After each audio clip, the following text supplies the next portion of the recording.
Sir,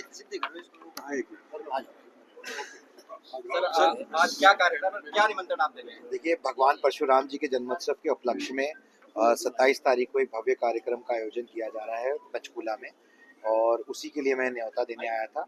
उस कार्यक्रम के मुख्य अतिथि माननीय मुख्यमंत्री जी होंगे, और मेरा यही प्रयास है, आपके माध्यम से भी ये प्रयास करना चाहूँगा कि ज़्यादा से ज़्यादा लोगों तक पहुँच सकूँ और अपनी बात रख सकूँ, क्योंकि भगवान परशुराम जी सिर्फ एक ही समाज के नहीं बल्कि 36 बिरादरी के भगवान हैं।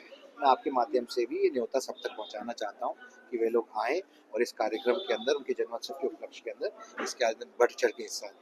शहर के प्रत्येक कोने में आप जा रहे हैं लगातार, किस तरह का रेस्पॉन्स मिल रहा है 27 तारीख? देखिए, बहुत अच्छा रिस्पांस मिल रहा है, बहुत आशीर्वाद प्यार मिल रहा है, बड़े बुजुर्गों का, भाइयों का और साथियों का प्यार मिल रहा है, माता शक्ति का भी आशीर्वाद मिल रहा है।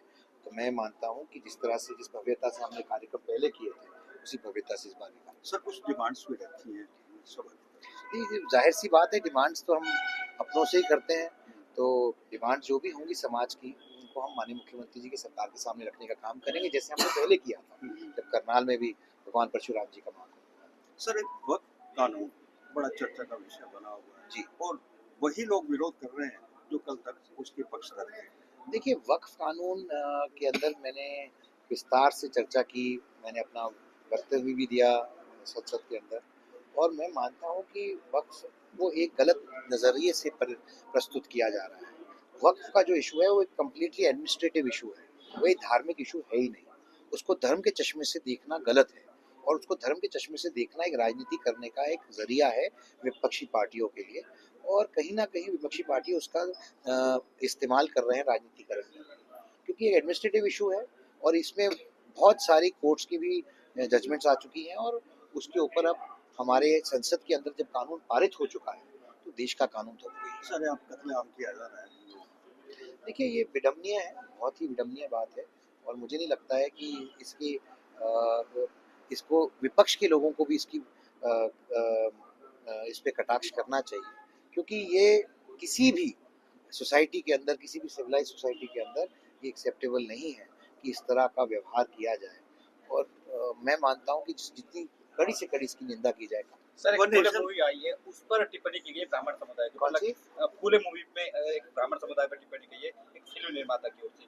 लगातार देश भर में विवाद है, किस तरह से? जो लोग अनुचित बात करेंगे तो उसका तो संज्ञान लिया जाएगा। हमारे देश का कानून, मैं एक लॉ मेकर हूँ और मेरा पूरे देश के संविधान के अंदर पूरी आस्था है, और देश का संविधान सारे धर्मों को, सारे समाजों को की रक्षा करता है, और अगर किसी ने ऐसी अभद्र टिप्पणी की है तो मैं आपको आश्वस्त करता हूँ कि कानून अपना काम करेगा और जरूर जो उचित कार्रवाई है वो। Sir, one nation one election क्या आपकी क्या?